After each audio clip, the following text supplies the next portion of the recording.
Hi ಎಲ್ಲೋ ಒಂದೇ ಥರ ಕಬಾಬ್ ತಿಂದು ಬೋರ್ ಆಗಿರೋರು ಈ ವಿಧಾನದಲ್ಲಿ ಒಂದು ಸತಿ ಟ್ರೈ ಮಾಡಿ ನೋಡಿ. ಚಿಕನ್ ಗೋಲಿ ಕಬಾಬ್ ತುಂಬಾ ಇನ್ಸ್ಟೆಂಟಾಗಿ ರುಚಿಯಾಗಿ ನಾವು ಈ ಕಬಾಬ್ನ ಮಾಡ್ಕೊಳ್ಬೋದು. ಮಕ್ಕಳಿಂದ ಹಿಡಿದು ದೊಡ್ಡರವರೆಗೂ ತುಂಬಾ ಇಷ್ಟಪಟ್ಟು ತಿಂತಾರೆ. ನೀವು ಒಂದು ಸತಿ ಈ ವಿಧಾನದಲ್ಲಿ ಟ್ರೈ ಮಾಡಿ ನೋಡಿ, ಟೇಸ್ಟ್ ಅಂತೂ ಸಖತ್ತಾಗಿರುತ್ತೆ. ಗರಿ ಗರಿಯಾದ ಈ ಗೋಲಿ ಕಬಾಬ್ನ ನೀವು ಒಂದು ಸತಿ ಟ್ರೈ ಮಾಡಿ ನೋಡಿ, ಹೇಗೆ ಬಂತು ಅಂತ ಕಮೆಂಟ್ ಮಾಡಿ. ಬನ್ನಿ ಯಾವ ರೀತಿ ಮಾಡ್ಕೊಳ್ಳೋದು ಅಂತ ಈ ವಿಡಿಯೋದಲ್ಲಿ ನೋಡ್ಕೊಳ್ಳೋಣ. ನಾನು ಒಂದು 200 ಗ್ರಾಮ್ ಅಷ್ಟು ಬೋನ್ಲೆಸ್ ಚಿಕನ್ನ ತೊಗೊಂಡಿದ್ದೀನಿ. ಮಿಕ್ಸಿಯಲ್ಲಿ ಒಂದು ರೌಂಡು ತರಿಯಾಗಿ ಈ ರೀತಿ ಗ್ರೈಂಡ್ ಮಾಡಿಕೊಂಡು ಇಟ್ಕೊಂಡಿದ್ದೀನಿ. ಬೇಕಿದ್ರೆ ನಾವು ಅಂಗಡಿಯಲ್ಲೇ ಈ ರೀತಿ ಕೈಮವಾಗಿ ಮಾಡಿಕೊಡಿ ಅಂದರೆ ಮಾಡಿಕೊಡ್ತಾರೆ. ನೋಡಿ, ನಾನಿಲ್ಲಿ ಗ್ರೈಂಡ್ ಮಾಡಿಕೊಂಡು ಇಟ್ಕೊಂಡಿದ್ದೀನಿ. ಒಂದು ಬೌಲ್ಗೆ ನಾನು ಹಾಕ್ಕೊಳ್ತಿದ್ದೀನಿ. ಈಗ ನಾವು ಇದಕ್ಕೆ ಮಸಾಲೆನ ರೆಡಿ ಮಾಡ್ಕೊಳ್ಬೇಕು. ಬೇರೆ ಪ್ಲೇಟ್ಗೆ 1.5 ಟೇಬಲ್ ಸ್ಪೂನಷ್ಟು ಧನಿಯಾ ಬೀಜವನ್ನು ನಾವು ಫ್ರೈ ಮಾಡಿಕೊಂಡು ಆ ನಂತರ ಮಿಕ್ಸಿಯಲ್ಲಿ ಒಂದು ರೌಂಡು ತರಿಯಾಗಿ ಗ್ರೈಂಡ್ ಮಾಡಿಕೊಂಡು ಇಟ್ಕೊಂಡಿದ್ದೀನಿ. 1 ಟೇಬಲ್ ಸ್ಪೂನಷ್ಟು ಒಣಮೆಣ್ಸಿಕಾಯಿ ಪೌಡ್ರನ್ನ ತರಿಯಾಗಿ ಹೊಡೆದ್ಬಿಟ್ಟು ಇಟ್ಕೊಳ್ಬೇಕು. ಅರ್ಧ ಟೇಬಲ್ ಸ್ಪೂನಷ್ಟು ಕಾಳು ಮೆಣಸನ್ನ ಈ ರೀತಿ ತರಿಯಾಗಿ ಕುಟ್ಬಿಟ್ಟು ಹಾಕ್ಕೊಂಡಿದ್ದೀನಿ. ಅರ್ಧ ಟೇಬಲ್ ಸ್ಪೂನಷ್ಟು ಚಿಕನ್ ಮಸಾಲ, 1/4 ಟೇಬಲ್ ಸ್ಪೂನಷ್ಟು ಜೀರಿಗೆ ಪೌಡರ್, ಅರ್ಧ ಟೇಬಲ್ ಸ್ಪೂನಷ್ಟು ಅರಿಶಿನ ಪುಡಿ ಹಾಕಿ ಈಗ ನೋಡಿ ಮಸಾಲೆನೆಲ್ಲ ಈ ರೀತಿ ಮಿಕ್ಸ್ ಮಾಡಿಕೊಂಡು ಒಂದು ಸೈಡ್ಗೆ ಎತ್ತಿಟ್ಕೊಳ್ಳೋಣ.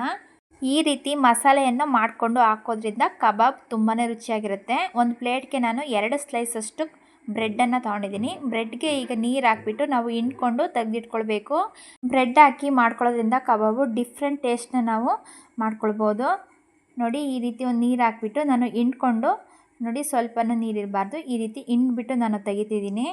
ಬ್ರೆಡ್ ಹಿಂಡ್ಕೊಂಡ ನಂತರ ಒಂದು ಪ್ಲೇಟ್ಗೆ ಹಾಕ್ಬಿಟ್ಟು ಒಂದು ಸೈಡ್ಗೆ ಎತ್ತಿಟ್ಕೊಳ್ಳೋಣ. ನೋಡಿ, ನಮಗೆ 2 ಪೀಸ್ ಆದರೆ ಸಾಕು. ಜಾಸ್ತಿ ಮಾಡ್ಕೊಳ್ಬೇಕಾದ್ರೆ ನಾವು ಜಾಸ್ತಿ ಹಾಕ್ಕೊಂಡ್ರೆ ಆಯಿತು. 2 ಈರುಳ್ಳಿನ ನಾನು ಸಣ್ಣದಾಗಿ ಕಟ್ ಮಾಡಿಕೊಂಡು ಹಾಕ್ಕೊಳ್ತಿದ್ದೀನಿ. ನೋಡಿ, ಫುಲ್ ನಮಗೆ ಎಷ್ಟಾಗುತ್ತೋ ಅಷ್ಟು ಸಣ್ಣದಾಗಿ ಕಟ್ ಮಾಡಿಕೊಂಡು ಹಾಕ್ಕೊಳ್ಬೇಕು. ರೆಡಿ ಮಾಡ್ಕೊಂಡಿರುವ ಮಸಾಲ ಹಾಕ್ಕೊಳ್ತಿದ್ದೀನಿ. ನೋಡಿ, ಈ ಮಸಾಲೆ ಹಾಕ್ಕೊಂಡು ಮಾಡ್ಕೊಳ್ಳೋದ್ರಿಂದ ಕಬಾಬ್ ತುಂಬಾ ರುಚಿಯಾಗಿರುತ್ತೆ. ಪುದೀನ ಸೊಪ್ಪನ್ನ ಸಣ್ಣದಾಗಿ ಕಟ್ ಮಾಡಿಕೊಂಡು ಹಾಕ್ಕೊಳ್ಬೇಕು. ಕೊತ್ತಂಬರಿ ಸೊಪ್ಪನ್ನು ಕೂಡ ಸಣ್ಣದಾಗಿ ಕಟ್ ಮಾಡಿಕೊಂಡು ಹಾಕ್ಕೊಳ್ತಿದ್ದೀನಿ. ಅರ್ಧ ಟೇಬಲ್ ಸ್ಪೂನಷ್ಟು ಖಾರ ಪುಡಿ, 1 ಹಸಿರು ಮೆಣಸಿಕಾಯಿನ ಸಣ್ಣದಾಗಿ ಕಟ್ ಮಾಡಿಕೊಂಡು ಹಾಕ್ಕೊಳ್ಬೇಕು. ಹಿಂಡ್ಕೊಂಡು ಇಟ್ಕೊಂಡಿರುವಂತಹ ಬ್ರೆಡ್ನ ಹಾಕ್ಕೊಳ್ತಿದ್ದೀನಿ. 1 ಟೇಬಲ್ ಸ್ಪೂನಷ್ಟು ಕಸೂರಿ ಮೇಥಿನ ಫ್ರೈ ಮಾಡಿಕೊಂಡು ಕ್ರಷ್ ಮಾಡಿ ಹಾಕ್ಕೊಳ್ತಿದ್ದೀನಿ. ನೋಡಿ, ಕಸೂರಿ ಮೇಥಿ ಹಾಕೋದ್ರಿಂದ ಕಬಾಬ್ ಅಂತೂ ಟೇಸ್ಟ್ ಮತ್ತು ಫ್ಲೇವರು ತುಂಬಾ ಚೆನ್ನಾಗಿರುತ್ತೆ. 1 ಟೇಬಲ್ ಸ್ಪೂನಷ್ಟು ಬಿಳಿ ಪುಟ್ಟೆಳ್ಳು, ಅರ್ಧ ಟೇಬಲ್ ಸ್ಪೂನಷ್ಟು ಪುಡಿ ಉಪ್ಪು, ರುಚಿ ನೋಡಿಕೊಂಡು ಹಾಕ್ಕೊಳ್ಳಿ. 1 ಟೇಬಲ್ ಸ್ಪೂನಷ್ಟು ಕಾರ್ನ್ಫ್ಲವರ್ನ ಹಾಕ್ಕೊಳ್ತಿದ್ದೀನಿ. ಇನ್ನೂ ಗರಿಯಾಗಿ ಬೇಕು ಅಂದರೆ ಇನ್ನೂ 2 ಟೇಬಲ್ ಸ್ಪೂನಷ್ಟು ಕಾರ್ನ್ಫ್ಲವರ್ನ ಹಾಕ್ಕೊಳ್ಬೋದು. 1 ಮೊಟ್ಟೆನ ಹಾಕ್ಕೊಂಡು ಈಗ ಚೆನ್ನಾಗಿ ಮಿಕ್ಸ್ ಮಾಡ್ಕೊಳ್ಳೋಣ. ನೋಡಿ, ನಾವು ಚೆನ್ನಾಗಿ ಗಟ್ಟಿಯಾಗಿ ಪ್ರೆಸ್ ಮಾಡಿಕೊಂಡು ಚಿಕನ್ ಮತ್ತು ಮಸಾಲೆ ಎಲ್ಲ ನೀಟಾಗಿ ಅದು ಹೊಂದ್ಕೊಳ್ಬೇಕು. ಆ ರೀತಿ ನಾವು ಮಿಕ್ಸ್ ಮಾಡ್ಕೊಳ್ಳೋಣ. ನಾನು 200 ಗ್ರಾಮಷ್ಟು ಚಿಕನ್ನ ತೊಗೊಂಡಿದ್ದೆ. ಅದಕ್ಕೆ ತಕ್ಕಂತೆ ನಾನು ಮಸಾಲೆನ ಹಾಕಿ ತೋರಿಸಿದ್ದೀನಿ. ನೀವು ಜಾಸ್ತಿ ಚಿಕನ್ ತಗೊಂಡ್ರೆ ಇದೇ ಮಸಾಲೆನ ಸ್ವಲ್ಪ ಜಾಸ್ತಿ ಹಾಕ್ಕೊಂಡ್ರೆ ಆಯಿತು. ನೋಡಿ, ಚಿಕನು ಮತ್ತು ಬ್ರೆಡ್ ಪೀಸಸ್ ಎಲ್ಲ ನೀಟಾಗಿ ಮಿಕ್ಸ್ ಆಗಬೇಕು. ಆ ರೀತಿ ಮಿಕ್ಸ್ ಮಾಡ್ಕೊಳ್ಬೇಕು. ನೋಡಿ, ಮಿಕ್ಸ್ ಮಾಡಿದ ನಂತರ 1 ಟೇಬಲ್ ಸ್ಪೂನಷ್ಟು ಶುಂಠಿ ಬೆಳ್ಳುಳ್ಳಿ ಪೇಸ್ಟ್ನ ಹಾಕ್ಕೊಳ್ತಿದ್ದೀನಿ. ಶುಂಠಿ ಬೆಳ್ಳುಳ್ಳಿ ಪೇಸ್ಟ್ನ ನಾವು ಕಬಾಬ್ಗೆ ಆಗಲಿ ಯಾವುದೇ ಒಂದು ತಿಂಡಿಗಳನ್ನ ಮಾಡ್ಕೊಳ್ಬೇಕಾದ್ರೆ ಫ್ರೆಶ್ ಆಗಿ ಮಾಡಿಕೊಂಡು ಹಾಕೋದ್ರಿಂದ ಟೇಸ್ಟ್ ಅಂತೂ ತುಂಬಾ ಚೆನ್ನಾಗಿರುತ್ತೆ. ನೋಡಿ, ಶುಂಠಿ ಬೆಳ್ಳುಳ್ಳಿ ಪೇಸ್ಟ್ ಹಾಕಿದ ನಂತರ ನಾನು ಮತ್ತೆ ಚೆನ್ನಾಗಿ ಮಿಕ್ಸ್ ಮಾಡ್ಕೊಳ್ತಿದ್ದೀನಿ. ಎಲ್ಲ ಕಡೆ ಆಗಬೇಕು, ಆ ರೀತಿ ನಾವು ಚೆನ್ನಾಗಿ ಮಿಕ್ಸ್ ಮಾಡ್ಕೊಳ್ಬೇಕು. ಈ ರೀತಿ ಮಿಕ್ಸ್ ಮಾಡಿಕೊಂಡು ನಾವು ಒಂದು 1/4 ಗಂಟೆ ಬಿಟ್ಟರೆ ಸಾಕು, ನೀಟಾಗಿ ಮಸಾಲೆ ಎಲ್ಲ ಹೊಂದ್ಕೊಳ್ಳುತ್ತೆ. ನೋಡಿ, ಮಿಕ್ಸ್ ಮಾಡಿಕೊಂಡು ಒಂದು 1/4 ಗಂಟೆ ನಾನು ಬಿಡ್ತಿದ್ದೀನಿ ಪ್ಲೇಟ್ ಮುಚ್ಚಿ. ನೋಡಿ, ಸಿಂಪಲ್ಲಾಗಿ ನಾವು ಈ ಕಬಾಬ್ನ ಮಾಡ್ಕೊಳ್ಬೋದು. ನೋಡಿ, ಒಂದು 15 ನಿಮಿಷಗಳ ಕಾಲ ನಾನು ತೆಗೆದಿಡ್ತಿದ್ದೀನಿ. 15 ನಿಮಿಷ ಆದ ನಂತರ ನೋಡಿ ತೋರಿಸ್ತಿದ್ದೀನಿ. ಮಸಾಲೆ ಎಲ್ಲ ನೀಟಾಗಿ ಇಟ್ಕೊಂಡು ರೆಡಿಯಾಗಿದೆ. ನಮಗೆ ಯಾವ ಸೈಜಲ್ಲಿ ಬೇಕೋ ಆ ಸೈಜಲ್ಲಿ ನಾವು ಮಾಡಿಕೊಂಡ್ರೆ ಆಯಿತು. ಈಗ ಮತ್ತೆ ಒಂದು ಸಲ ನೀಟಾಗಿ ಮಿಕ್ಸ್ ಮಾಡ್ಕೊಳ್ಬೇಕು. ನೋಡಿ, ಮಿಕ್ಸ್ ಮಾಡ್ಕೊಂಡಿದ ನಂತರ ನಮಗೆ ಈ ರೀತಿ ಚಿಕ್ಕದಾಗಿ ನಾನು ಮಾಡ್ಕೊಳ್ತಿದ್ದೀನಿ. ಗೋಲಿ ಕಬಾಬ್ ಮಾಡ್ಕೊಳ್ಳೋದ್ರಿಂದ ಈ ರೀತಿ ಪುಟ್ಟದಾಗಿ ನಾನು ಮಾಡಿಕೊಂಡು ತೋರಿಸ್ತಿದ್ದೀನಿ. ನಿಮಗೆ ಬೇಕಿದ್ದರೆ ದೊಡ್ಡ ಸೈಜಾಗಾದರೂ ನೀವು ಮಾಡ್ಕೊಳ್ಬೋದು. ಎಣ್ಣೆ ಬಿಸಿ ಆಗೋದ್ರೊಳಗೆ ಈ ರೀತಿ ನಾನು ಗೋಲಿ ಕಬಾಬ್ನ ರೆಡಿ ಮಾಡಿಕೊಂಡು ಇಟ್ಕೊಳ್ತಿದ್ದೀನಿ. ನೋಡಿ, ಈ ರೀತಿ ನಾವು ಎಣ್ಣೆ ಬಿಸಿ ಆಗೋದ್ರೊಳಗೆ ಈ ರೀತಿ ಗೋಲಿ ಕಬಾಬ್ನ ರೆಡಿ ಮಾಡಿಕೊಂಡು ಇಟ್ಕೊಳ್ಬೇಕು.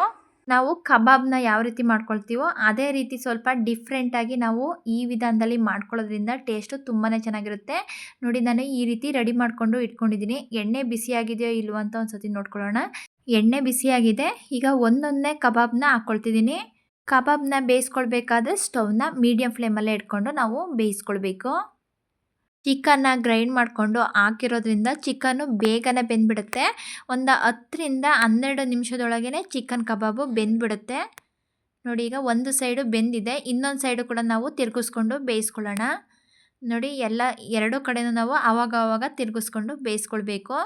ಕಲರ್ ಬೇಕು ಅಂದರೆ ಸ್ವಲ್ಪ ಫುಡ್ ಕಲರ್ನ ಬೇಕಾದರೆ ನಾವು ಹಾಕ್ಕೊಂಡು ಮಾಡ್ಕೊಳ್ಬೋದು, ಅಥವಾ ನಾವು ಖಾರ ಪುಡಿ ಜೊತೆ ಕಾಶ್ಮೀರಿ ಚಿಲ್ಲಿ ಪೌಡ್ರ್ ಕೂಡ ಹಾಕ್ಕೊಂಡು ನಾವು ಮಾಡ್ಕೊಳ್ಳೋದ್ರಿಂದ ಕಲರ್ ಕೂಡ ಚೇಂಜ್ ಆಗುತ್ತೆ. ನಾನಿಲ್ಲಿ ಅರಿಶಿನ ಪುಡಿ ಹಾಕಿರೋದ್ರಿಂದ ಸ್ವಲ್ಪ ಕಲರು ಯೆಲ್ಲೋ ಕಲರ್ ಮತ್ತು ಗೋಲ್ಡನ್ ಕಲರ್ ಆಗಿ ಬರುತ್ತೆ. ನೋಡಿ, ಈ ರೀತಿ ನಾನು ಎರಡು ಕಡೆನೂ ನಾನು ಚೆನ್ನಾಗಿ ಬೇಯಿಸ್ಕೊಳ್ತಿದ್ದೀನಿ. ಜಾಸ್ತಿ ಉರಿಯಲ್ಲಿ ನಾವು ಬೇಯಿಸ್ಕೊಳ್ಬಾರ್ದು, ಮೇಲೆ ಬೇಗನೆ ಅದು ಕಲರ್ ಚೇಂಜ್ ಆಗುತ್ತೆ, ಒಳಗಡೆ ಬೆಂದಿರಲ್ಲ. ನಾವು ಮೀಡಿಯಮ್ ಫ್ಲೇಮಲ್ಲೇ ಇಟ್ಕೊಂಡು ಕಬಾಬ್ನೆಲ್ಲ ನೀಟಾಗಿ ನಾವು ಬೇಯಿಸ್ಕೊಳ್ಬೇಕು. ಅದು ನೋಡಿ, ನೀಟಾಗಿ ಈಗ ಬೆಂದಿದೆ. ಈಗ ಎಣ್ಣೆನೆಲ್ಲ ಸೋಸ್ಕೊಂಡು ತೆಗ್ದಿಟ್ಕೊಳ್ಳೋಣ. ನೋಡಿ, ಯಾವ ರೀತಿ ಗೋಲ್ಡನ್ ಕಲರ್ ಆಗಿ ತುಂಬಾ ರುಚಿಯಾಗಿ ನಾವು ಮಾಡ್ಕೊಳ್ಬೋದು. ಒಂದು ಪ್ಲೇಟ್ಗೆ ನಾನು ಎತ್ತಿಟ್ಕೊಳ್ತಿದ್ದೀನಿ. ನೋಡಿ, ಉಳಿದ ಕಬಾಬ್ನು ಕೂಡ ನಾನು ಎಣ್ಣೆನೆಲ್ಲ ಸೋಸ್ಕೊಂಡು ತೆಗ್ದಿಟ್ಕೊಳ್ತಿದ್ದೀನಿ. ಈಗ ಅದೇ ಎಣ್ಣೆಗೆ ಉಳಿದ ಮಾಡಿಟ್ಕೊಂಡಿರುವಂತಹ ಕಬಾಬ್ನ ನಾನು ಹಾಕ್ಕೊಳ್ತಿದ್ದೀನಿ.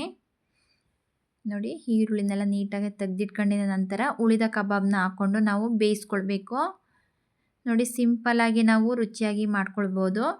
ಯಾರೆಲ್ಲ ನನ್ನ ಚಾನಲ್ನ ಹೊಸದಾಗಿ ನೋಡ್ತಿದ್ದೀರಾ, ದಯವಿಟ್ಟು ಸಬ್ಸ್ಕ್ರೈಬ್ ಮಾಡಿಕೊಂಡು ಪಕ್ಕದಲ್ಲೇ ಇರುವಂತಹ ಬೆಲ್ ಬಟನನ್ನು ಕ್ಲಿಕ್ ಮಾಡಿ ಸಪೋರ್ಟ್ ಮಾಡಿ. ಈ ಉಳಿದ ಕಬಾಬ್ನ ನಾನು ಈಗ ಎತ್ತಿಟ್ಕೊಳ್ತಿದ್ದೀನಿ. ನೋಡಿ, ಈಗ ರೆಡಿಯಾಗಿದೆ ಕಬಾಬು. ನೋಡಿ, ನಾವು ಒಂದೇ ರೀತಿ ಕಬಾಬ್ನ ತಿಂದು ಬೋರ್ ಆಗಿದ್ದರೆ ಈ ರೀತಿ ನಾವು ಕ್ರಿಸ್ಪಿಯಾಗಿ ರುಚಿಯಾಗಿ ನಾವು ಮಾಡ್ಕೊಳ್ಬೋದು. ನೋಡಿ, ಯಾವ ರೀತಿ ಬಂದಿದೆ ಅಂತ. ಬಿಸಿ ಬಿಸಿ ಗೋಲಿ ಕಬಾಬು ರೆಡಿಯಾಗಿದೆ.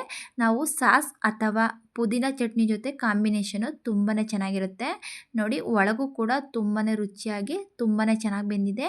ನೀವು ಒಂದ್ಸತಿ ಈ ವಿಧಾನದಲ್ಲಿ ಟ್ರೈ ಮಾಡಿ ನೋಡಿ, ಹೇಗೆ ಬಂತು ಅಂತ ನನಗೆ ಕಮೆಂಟ್ ಬಾಕ್ಸಲ್ಲಿ ತಿಳಿಸಿ.